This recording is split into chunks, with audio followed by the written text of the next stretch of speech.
Former ZANU-PF legislator, a party official Killer Zivu, has publicly rejected a renewed course to extend President Emmerson Mnangagwa's stay in office until 2037, warning that such proposals undermine the party's leadership succession process. General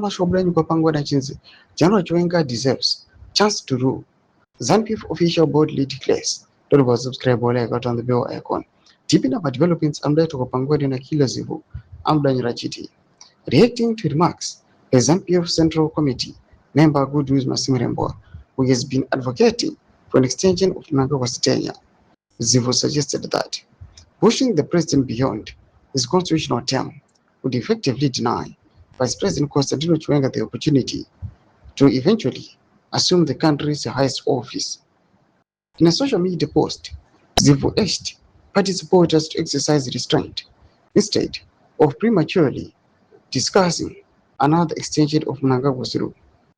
He wrote, "Comrades, avakuti 2037 futi, saka moda general vasatonge zvichose, zvimwe zvinoda kongonyarawo, ndokusaka takaramba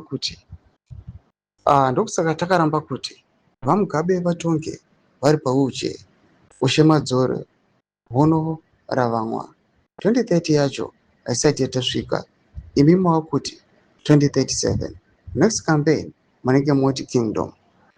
His remarks come as debate continues within ZANU-PF over proposals by some party members seeking to give Mnangagwa an office beyond the end of his current constitutional term, despite growing divisions over the issue.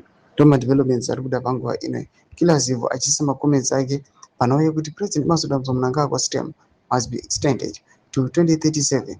Panguva ino achiti afana kupiwa imwe term ye7 years. Panguva ino patino pachiri debate yenhau these constitutional amendments kunyange zvavo akapaswa into law. Pina kumese kushemendo zofungura enyi muri kudi pamusoro pechitiko ichi. So subscribe or like, chit on the bell icon.